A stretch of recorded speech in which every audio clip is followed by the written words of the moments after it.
ভাই ফোনটা আমরা কমপ্লিট করে দিলাম, টেকনিশিয়ান ভাই কি কইছিল এটা হবে না তাই? মাদারবোর্ড চেঞ্জ করা লাগবে। মাদারবোর্ড চেঞ্জ করা লাগবে। তো আমরা এজন্যই বলি আমাদের কাছে আসেন, কাজগুলো শেখেন, কোনো মাদারবোর্ড চেঞ্জ করা লাগবে না, এভাবে রেডি করে দিতে পারবেন। ঠিক আছে, বলছে যে মাদারবোর্ড চেঞ্জ করা লাগবে, এটা হবে না। তাও আবার ওই জায়গায় তো ভালো টেকনিশিয়ানের কাছে দিয়েছিলেন আপনি নাকি? ওর ভিতরে নাম করা।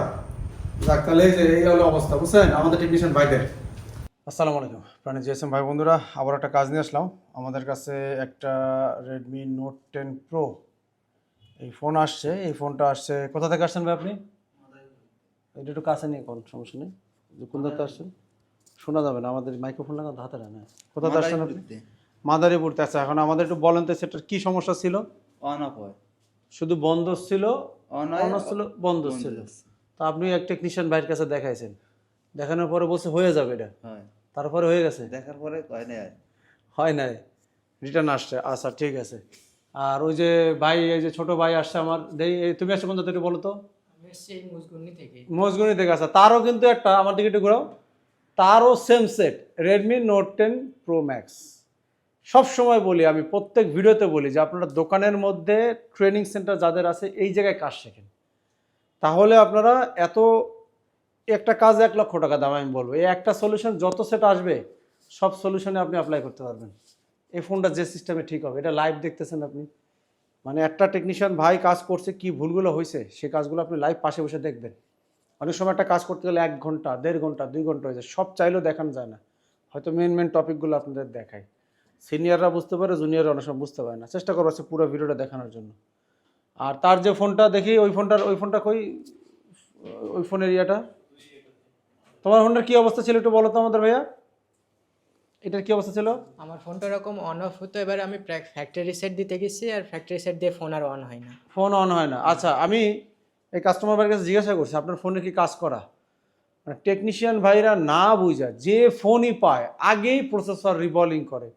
আপনি বিশ্বাস করবেন না, আমি এই ভিডিওতে বলি, আমি অনেক টেকনিশিয়ান বাইরে দেখছি যে প্রসেসর আগে রিবলিং করে ফেলছে। আমি তো দোকানে যে এটা বসি মাঝে মধ্যে, কিন্তু ছিল ব্যাটারি বসে গেছে। সে রিবলিং করে আগে কি করছে, জানে যে Redmi note 10 pro max processor reballing করতে হয়, কিন্তু ব্যাটারিটা কি হয়েছে, বসে গেছে।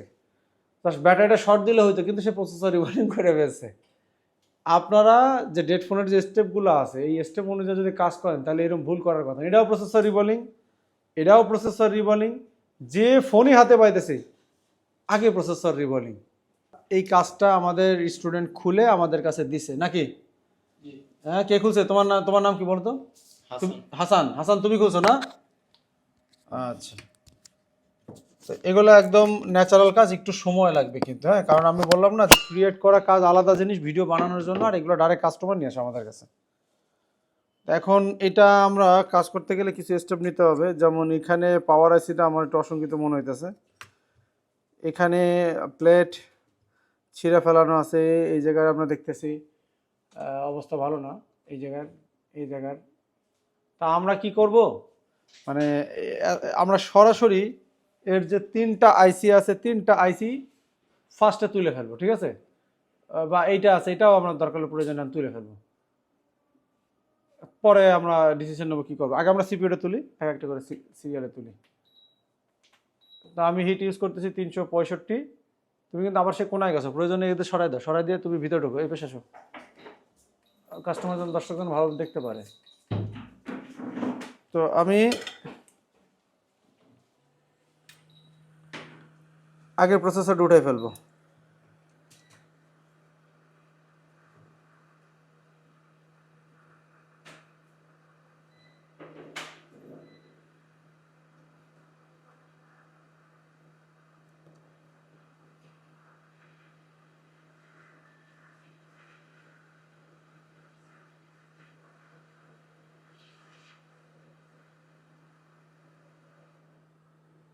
প্রসেসরটা উঠে ফেললাম, পাশে দুটো কম্পোনেন্ট আছে, এটা বাঁকা হয়ে গেছে, আমরা ঠিক করে দিই।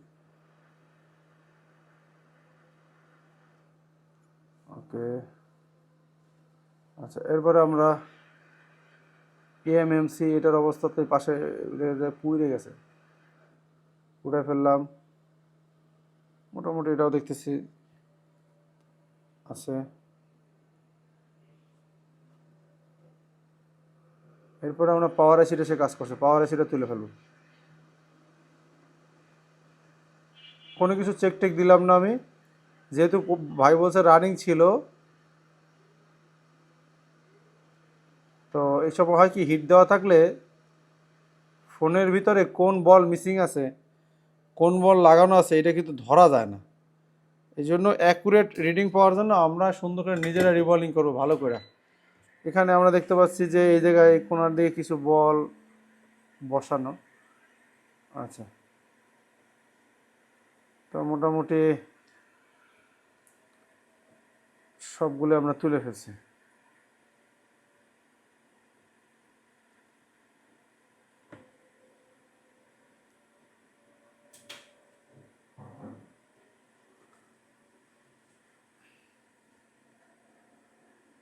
এটাও আমাদের পাওয়ার আছে। এটা আমার কাছে তেমন একটা সন্দেহ হচ্ছে না, তবে এটা হিট করছে কিনা আমরা জানি না। তো এখন হ্যাঁ, আমাদের বিরুদ্ধে আমরাও দেবো ধরেন। তো আমরা একটু ভালো করে এটারে সুন্দরভাবে ওয়াশ করতে হবে, কোনো ময়লা যেন না থাকে।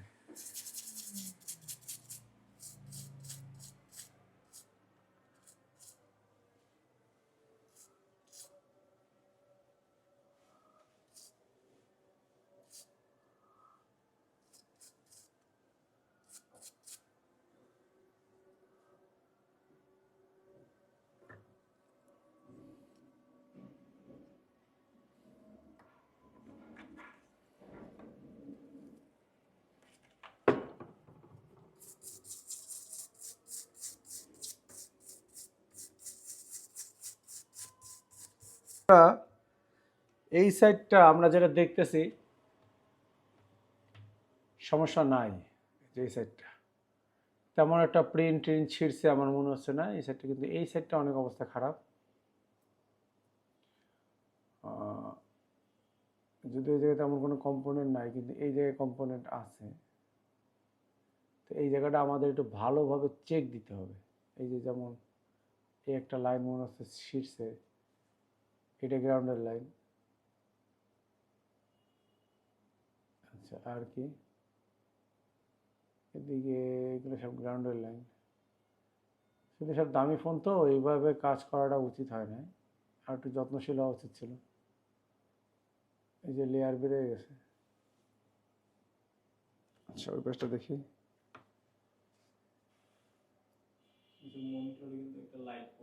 হ্যাঁ, লাইটটা অফ করে দাও। আমি এই সুন্দর একটা কথা বলছি, এর আগের বারও আমরা খেয়াল করছিলাম এই লাইট পড়ে মনিটরে, যার কারণে ছবিটা ভালো আসে না।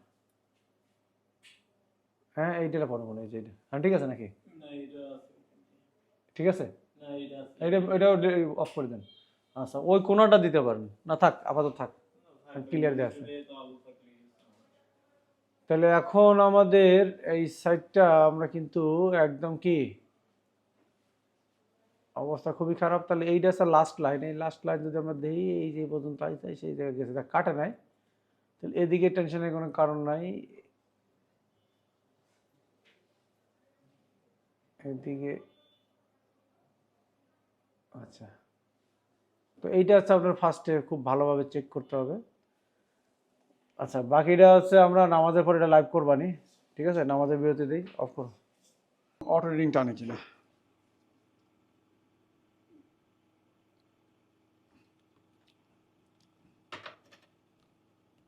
এই মাইনাসে মাইনাস ধরবো, আর হচ্ছে পজিটিভে ধরে থাকবো যে কোনো অটো রিডিং টানে কিনা আমাদের পাওয়ার সাপ্লাইতে। 4.5 আছে পাওয়ার সাপ্লাই, আর এটার পজিটিভ মেবি এই সাইড। অটো রিডিং নাই, এপাশে দেখি 0 0 কিনা, 0 0 আছে মিটার, অটো রিডিং নাই। আচ্ছা আচ্ছা, এবার দেখবো আমরা যে বিপিএস তৈরি হয় কিনা, এক নজরে দেখে নিই। এই লাগাইলাম বুট কেবলে, লাইন আসছে যে,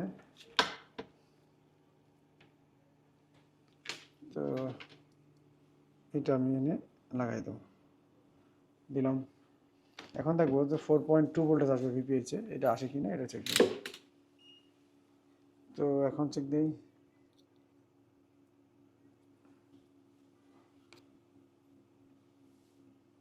কোনো ভোল্টেজ নাই আছে। তো এই যে আছে 4 পয়েন্ট কত, 4.4। আচ্ছা, কোনটা ভোল্টেজ আসবে কোনটা আসবে না, এটা তো একটা টেকনিক আছে নাকি?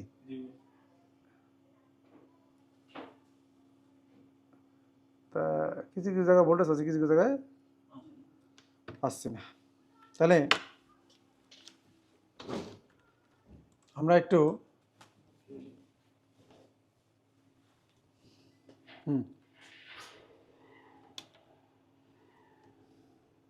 তো এখন আমরা কি করব, সব আইসি তো আমরা খুলে ফেলছি নাকি? তা আমাদের ফার্স্ট প্রায়োরিটি হচ্ছে ভিপিএস ভোল্টেজ, তারপরে আমরা এগুলোর কাজ দেখব। তুমি ভোল্টেজ শুধু উপরে যেন দেওয়া যায়, নিচে যেন না দেওয়া যায়, হ্যাঁ দুটো নিব, শুধু মনিটর।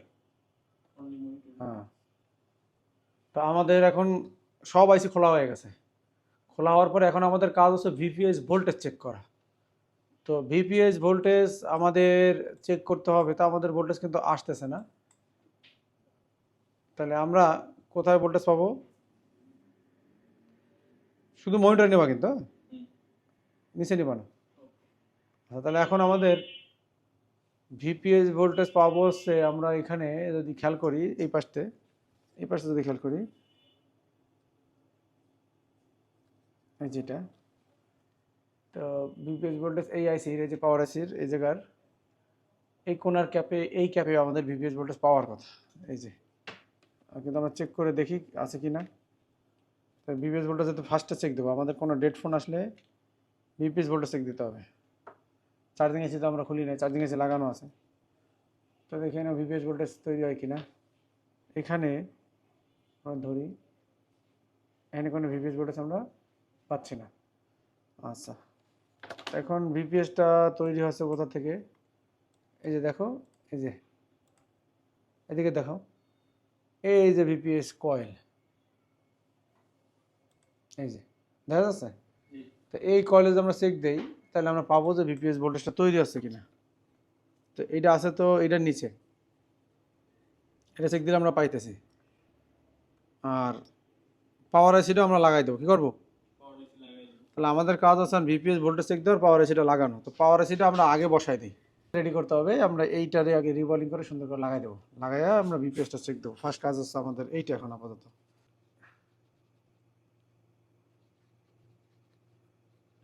হয়ে গেল। একটু বাঁকা টুইজার লাগে, একটু বাঁকা টুইজার দিন তো। বাঁকা টুইজারের জন্য হেদিন জামেন আছে।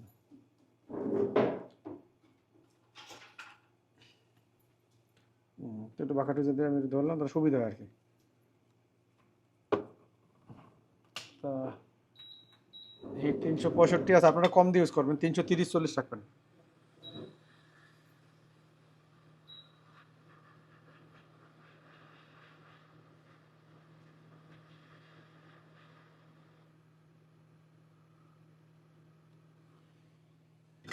তো বল হয়ে গেল।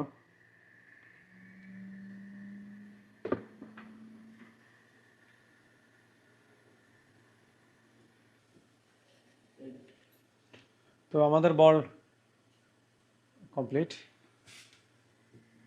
এখন আমরা এটা বসাবো জায়গায়। তো বসানোর জন্য আমাদের ডট দেখতে হবে কোন পাশে ছিল। তো আমরা এটা দেখে নেই, কম্পোনেন্ট নেমে দিলে দেখাই দেবে। এখানে এই যে ডটটা এই কোনার দিকে, ঠিক এই কোনার দিকে ডট রেখে আমাদের কাজ করতে হবে। কোনার দিকে আছে 70-72 আছে।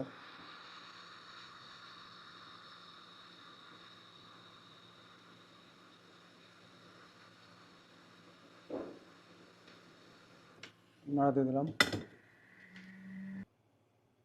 সমস্যা নাই, সমস্যা নাই, সমস্যা নাই। তাহলে আশা করি কোনো শর্ট টট নাই।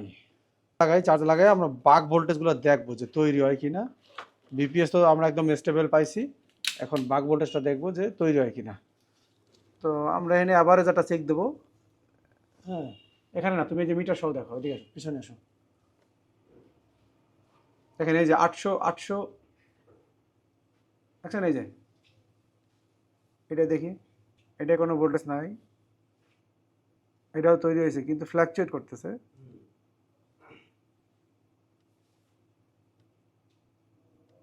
ফ্ল্যাকচুয়েট করতেছে। আচ্ছা, আমাদের বিপিএস কি অবস্থা? BPS stable.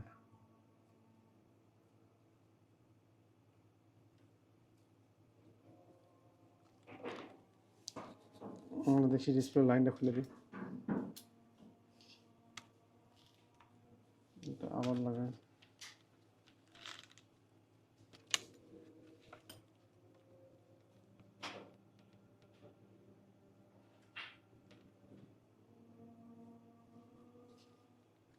ও সরি, আমি তো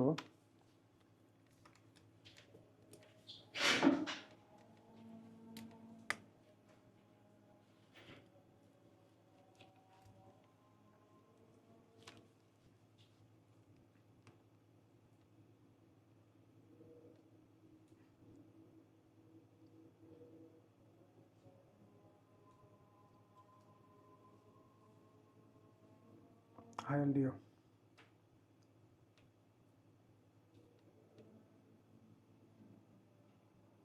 5.2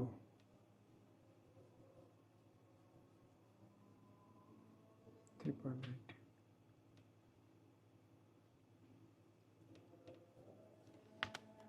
আচ্ছা, তাহলে আমাদের বাক ভোল্টেজ তৈরি হচ্ছে, একটু ফ্লাকচুয়েট করতেছে, তারপর আমরা এখন আমরা আগে সিপিইউটা লাগিয়ে ফেলবো, কারণ সিপিইউ যখন পিএস হোল্ড দিবে পাওয়ার এসিকে তখন আমাদের এই বাক ভোল্টেজগুলো স্টেবল হয়ে যাবে ইনশাআল্লাহ। বন্ধুরা, আমরা এখন এটা একটু স্পিড বাড়িয়ে দিয়েছি, আমাদের এই ভিডিওটা ছিল প্রায় 2.5 ঘন্টার। তো আমরা এখানে মেইন সব টপিকগুলো আপনাদের দেখানোর চেষ্টা করতেছি, আর ভিডিওটা যেন আপনাদের সময়ও অপচয় না হয় এই জন্য একটু স্পিডটা করে দিছি। তো এখানে আমরা ভালোভাবে পরিষ্কার করে নেব, আলতোভাবে, খুব জোরে ঘষা দিব না। আমার মনে হচ্ছে যে আমি খুব জোরে স্পিডে করতেছি, বিষয়টা এরকম না, আলতোভাবে এটা করতে হবে আপনার। তো এখানে আমি যে ডিশোল্ডারটা ইউজ করতেছি এটা হচ্ছে TUUL এর। বন্ধুরা, ডিশোল্ডার নিয়ে আমার অনেক তিক্ত অভিজ্ঞতা আছে। আমি YCS ইউজ করছি, তারপর আছে সানশাইন রিলাইফের যেটা আছে ইউজ করছি, মেকানিকের ইউজ করছি, এখন আমি ইউজ করতেছি TUUL এর। তো এক একটা এক এক ধরনের সুযোগ সুবিধা পাওয়া যায়, তো এখন আমার এটা ভালো লাগতেছে, আমি এটা ইউজ করতেছি। এখানে আমি আইসিটাও ভালোভাবে পরিষ্কার করে নেব, ক্লিন করে নেব, যেহেতু এটা আগে রিভলভ হয়েছে, বেশ কয়েকবার ট্রাই করা হয়েছে। তো ওই জিনিসটা মাথায় রেখে কিন্তু আমাদের কাজগুলো করতে হবে আলতোভাবে। এক জায়গায় বেশিবার ঘষা দেওয়া যাবে না, এতে আইসির প্রিন্ট মিলে যাবে। তো এখন আইসিটা আমরা বসানোর প্রস্তুতি নিব। বন্ধুরা, রিবল নিয়ে আমার প্রচুর ভিডিও করা আছে, তারপর আমি এখানে আপনাদের ডিটেলসে বলে দেবো কীভাবে রিবল করতে হয়। একটু এই নিচের যে আপনি টিস্যুটা দেবেন একটু মোটা করে দেবেন, যেন আইসিটা চাপ দিলেও যেন গ্যাপটা করে নিতে পারে, ফোমের মতো যেন নিচে ডেবে যায়, তাহলে প্লেট উঁচা হওয়ার সম্ভাবনা কমে যাবে। তো আমি সুন্দর করে মিলিয়ে প্লেটটা বসিয়ে দিলাম। এবার 2 আঙ্গুল দিয়ে 2 পাশে আলতোভাবে চাপ দিতে হবে, খুব জোরে চাপ দেওয়া যাবে না। এখানেই অনেক টেকনিশিয়ান ভুল করে, 2 পাশে জোরে চেপে ধরলে পেস্ট দেওয়ার সময় সেক্ষেত্রে আপনার অতিরিক্ত পেস্ট ভিতরে ঢুকবে এবং আপনার বলগুলো বড় ছোট হবে, সেক্ষেত্রে আপনার ফোনটা পরিপূর্ণ রান নাও হতে পারে। আবার অনেক সময় অন হলেও দেখা গেল সিম পাবে না, হয়তো বা নেটওয়ার্ক পাবে না, এই ধরনের সমস্যাগুলো চলে আসতে পারে।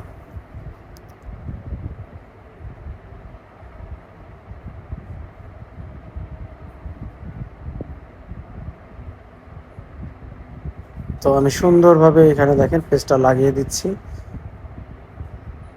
আলতো করে। মনে হচ্ছে যে আমি অনেক জোরে ইউজ করতেছি, কিন্তু বিষয়টা এরকম না। প্রয়োজন আপনার আঙ্গুল দিয়ে এভাবে আলতো করে প্রত্যেকটা ঘরে যেন পেস্ট ভালোভাবে চলে যায়, এবং এখানে একটু চাপ দিয়ে বাড়তি পেস্টটা আপনি বের করে নেবেন, বা টিস্যু দিয়ে একটু চাপ দিয়ে যে বাড়তি পেস্ট আছে সাচের বাইরে যেগুলো থাকবে যেন বের হয়ে আসে। তো এটাও খুব জরুরি। এবার আপনি চারপাশে আগে হিট দিয়ে নেবেন, সরাসরি মাঝখানে হিট করবেন না, প্লেট চারপাশে হিট না করলে প্লেটটা ফুলে উঠবে। এখানে আপনি 330 থেকে 350 পর্যন্ত ইউজ করতে পারেন। দেখেন আমাদের কত সুন্দরভাবে বলটা হয়ে গেল। একটু অপেক্ষা করব, কারণ এই সময় বলগুলো নরম থাকে, এই জন্য একটু অপেক্ষা করলে ভালো হয়। এখন আমি পেস্ট দিয়ে নিলাম, দিয়ে যদি প্রয়োজন হয় আপনি আরও একবার হিট করতে পারেন, তাহলে বলগুলো মিসিং হওয়ার সম্ভাবনা অনেকটাই কমে যায়। যেই বলগুলো চকচক করবে তখনই হটগানটা সরিয়ে ফেলবেন, বেশি সময় হিট করবেন না, কারণ আমরা এই সময় কিন্তু চারপাশে হিট দেই না, সরাসরি বলের উপরে হিট করেছি, এতেও প্লেট ফুলে যাওয়ার সম্ভাবনা থাকে। দেখেন আলহামদুলিল্লাহ আমাদের কিন্তু খুব সুন্দরভাবে বলগুলো হয়ে গেল। এখন আমরা আইসিটা লাগানোর প্রসেসটা আপনাদের দেখাবো। আইসিটা লাগানোর ক্ষেত্রে আমি এভাবে ধরেও রেখে এক কোণা থেকে একটু হিট দিতে পারি। এগুলো যাদের প্রফেশনালি কাজ করে তাদের অভ্যাসটা হয়ে যায়।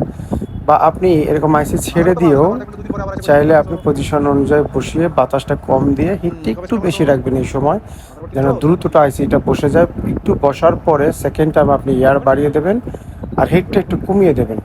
উদাহরণস্বরূপ আপনি যদি 350 আইসি উঠান লাগান, সেক্ষেত্রে ওখানে 370-80 দিয়ে দেবেন হিট এবং এয়ার দিয়ে দেবেন কম, যেন খুব দ্রুত আইসিটা বসে যায়। বসে যাওয়ার পরে আপনি সেকেন্ড টাইম এয়ার বাড়িয়ে দেবেন এবং হিটটা কমিয়ে দেবেন 350, 40, 45 বা 55 এরকম দিয়ে দেবেন।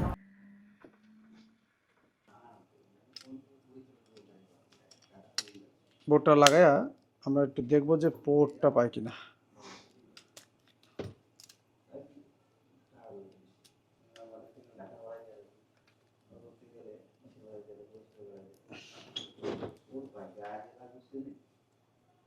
পোর্ট পাই কিনা দেখো, পোর্ট পাই না। এই সময় ব্যাটারি কাউন্টার খুলে দিতে হবে যদি পোর্ট না পায়। খুলে এই যে পাইছে পোর্ট, দেখেন যে কোয়ালকম 9008। তাহলে এখন আমরা বাকি কাজে যাই। বন্ধুরা, যেহেতু আমাদের কোয়ালকম ইউএসবি পোর্টটা পেয়েছে, এখন আমরা আমাদের যে ইউএফএসটা আছে এটাকে পরিষ্কার করে নেব ভালো করে এবং এটাকেও আমরা রিভলভ করব। অনেকে জানতে চেতে পারেন যে আমরা কত ডিগ্রি দিয়ে এটা রিভলভ করতেছি। আমরা এটা 180 ডিগ্রি আইসি পেস্ট ব্যবহার করতেছি। আর এখানে আমি রিলাইফের পেস্টটা ইউজ করতেছি। আমি টিইউএল ইউজ করতাম এর আগে। রিলাইফটাও ভালো এবং এটা যে ওই ছোটো যেটা কৌটা পাওয়া যায় রিলাইফের সবুজ কলা পাতা কালারের, ওই পেস্টটা আমি ইউজ করতেছি। তো এখানে আমি হিট করতেছি 350-এ করে। আমি একটু বেশি হিট ইউজ করে, আপনারা 330 ইউজ করতে পারেন। আর ইউএফএস বা এমএমসি রিভলভ করা খুবই সহজ। এখন এটা আমরা বসানোর প্রিপারেশন নিচ্ছি, তার আগে আমি এখানে একটু ভালোভাবে পরিষ্কার করে নিব। এখানে আলতো আলতোভাবে আমি এখানে বেশিরভাগ ক্ষেত্রে 350 ডিগ্রি আয়রনের হিটটা ইউজ করি। এর থেকে খুব বেশিও না, এর থেকে খুব কমও না। খুব আলতো আলতোভাবে এটাকে পরিষ্কার করে নিতে হবে। তো এখন এই পেস্টের উপরে আমি চাইলে বসাই দিতে পারি, এক্সট্রা পেস্ট আমার তার দরকার নেই। এখন আমি সুন্দর করে পজিশন ঠিক করে হিট দিয়ে দেবো। যেহেতু এমএমসিতে কখনো 340, 50, 60-এর উপরে হিট দেওয়া উচিত নয়। তো এখানে আমি ভালোভাবে পেস্টটা দিতেছি এবং দেখেন আমি 370 ইউজ করতেছি। বন্ধুরা, প্রফেশনালি যারা কাজ করে তারা একটু সবসময় বেশি হিট ইউজ করে, কিন্তু আমি আপনাদের সবসময় সাজেস্ট করব যে আমাদের থেকে 10-15 আপনারা কম ইউজ করবেন। আমরা সময় বাঁচানোর জন্য, তাড়াতাড়ি কাজ করার জন্য আমরা এগুলো করি। এখন আমরা দেখি আমাদের ফোনটার কন্ডিশন কি, এটা আমাদের লাইভ স্টুডেন্টদের সামনে দেখানো হচ্ছে ইনশাল্লাহ।